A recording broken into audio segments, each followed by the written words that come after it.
How do you find us at the count of the indictment charging Melanie McGuire with desecrating human remains between on or about April 28, 2004 and on or about May 5, 2004 in the township of Woodbridge, Middlesex County, New Jersey, elsewhere and within the jurisdiction of this court?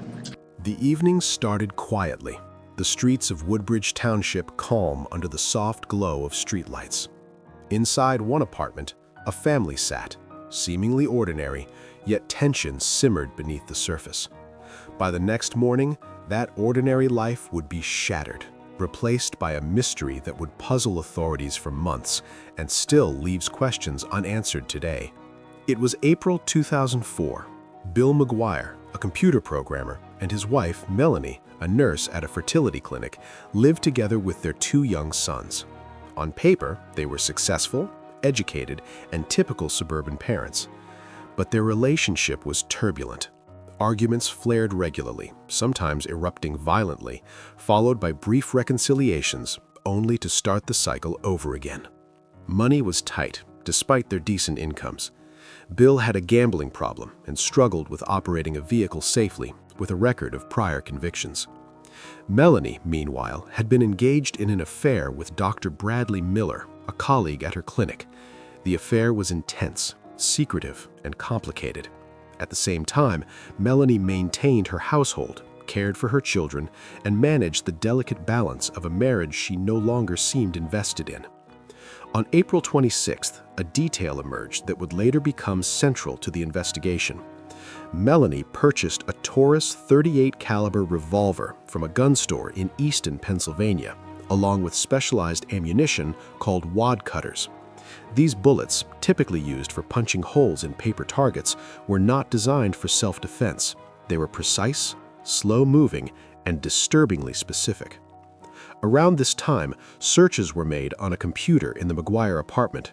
Terms like undetectable poisons, instant poison, fatal insulin doses, morphine poisoning, and chloroform appeared in the browser history.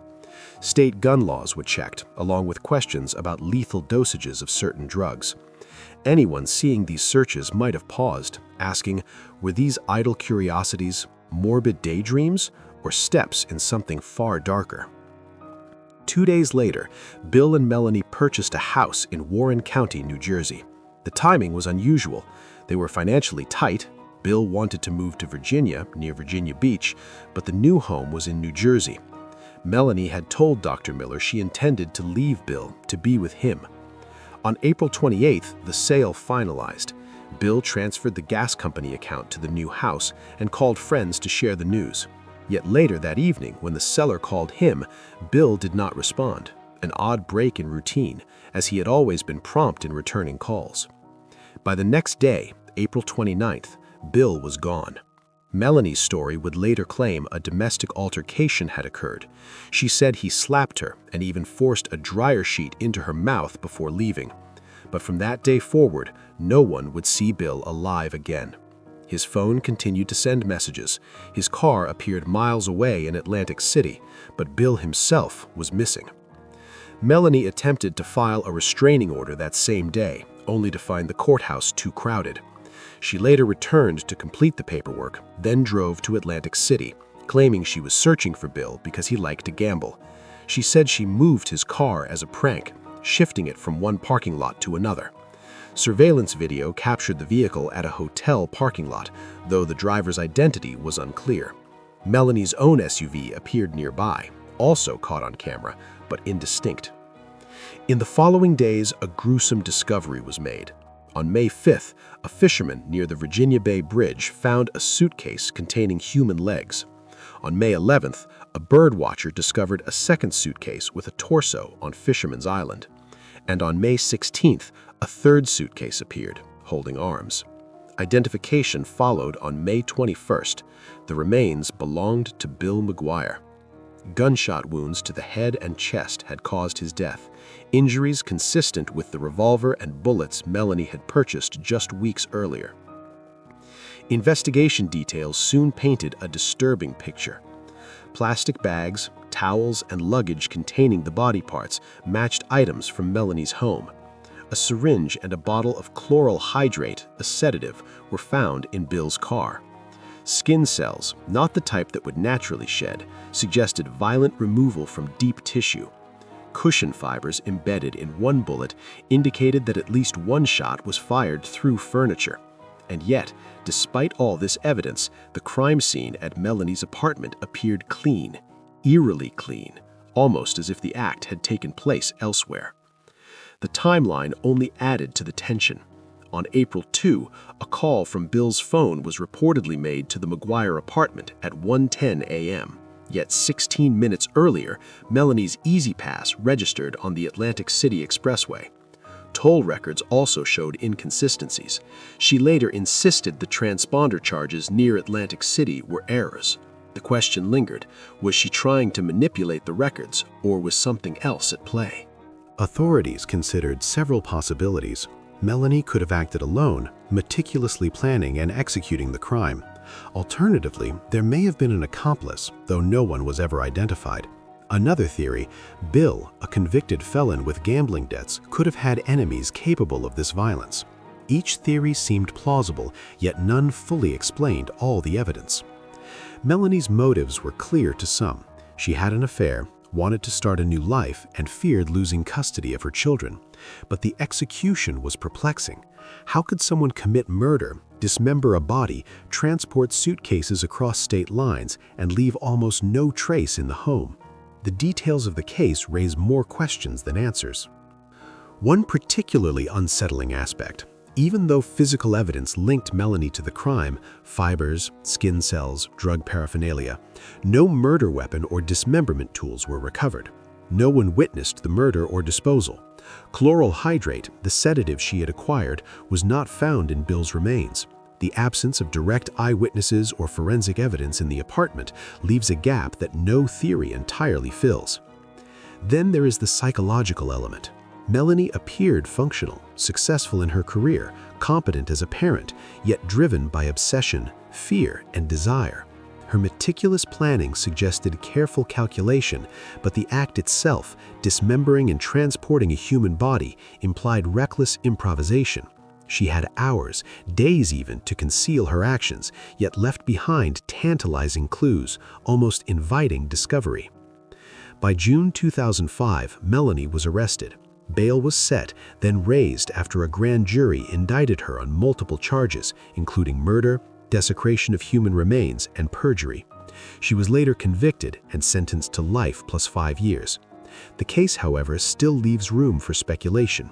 Some believe her guilt is clear beyond a reasonable doubt. Others see unanswered questions. For example, the murder weapon was never found. No blood, DNA, or direct evidence remained in the apartment. If Melanie acted alone, she accomplished something that seems almost impossible. If an accomplice existed, they remain unidentified. The timing of the toll records, the placement of suitcases, and the alleged prank in Atlantic City all complicate the narrative, blurring lines between premeditation and chance. Even the act of moving Bill's car raises questions. Was it a prank, as Melanie claimed, or a strategic move to create confusion? And the discovery of skin cells not naturally shed, does it point to violence in the apartment or elsewhere entirely? Every answer seems to prompt another question, each layer deeper and more disturbing. In the midst of this, one detail stands out: the dismemberment. Suitcases appeared far from New Jersey, along Virginia's shores. The body was carefully divided, wrapped in plastic and towels from Melanie's home. Was this the work of one meticulous individual, or were other hands involved? And if Melanie acted alone, how could she have transported and disposed of the body without leaving more traces? The case remains a puzzle. Melanie's affair, financial concerns, and fear of losing custody provide motive. Her actions, including purchasing a gun, acquiring sedatives, and conducting online searches, suggest preparation.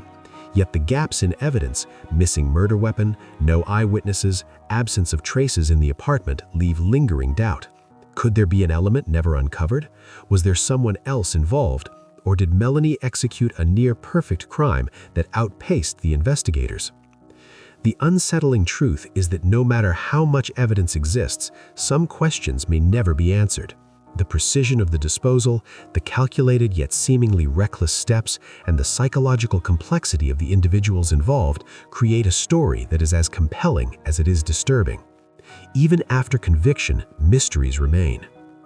The timeline, the objects, the locations, and the conflicting statements leave a lingering sense of unease. One cannot help but wonder how ordinary lives can conceal extraordinary darkness, how an ordinary suburban apartment, filled with everyday objects, could be the stage for such an elaborate and horrifying crime. And now, decades later, the story continues to captivate. Investigators, true crime enthusiasts, and curious minds alike remain haunted by the unresolved pieces. Was Melanie McGuire acting alone? Did she carefully plan each step, or did chaos guide her hand? Make anybody believe who's convinced that I've done this, that I didn't. Were there accomplices who vanished into the shadows? Or did Bill McGuire's disappearance and murder unfold in ways that even the evidence cannot fully reveal? The answers are still out there, hidden in plain sight, obscured by time, and perhaps forever beyond reach. All that remains are fragments, pieces of a puzzle that refuses to fit together neatly, leaving a lingering, unsettling question: what truly happened to Bill McGuire? You want more true stories that were never explained? Subscribe.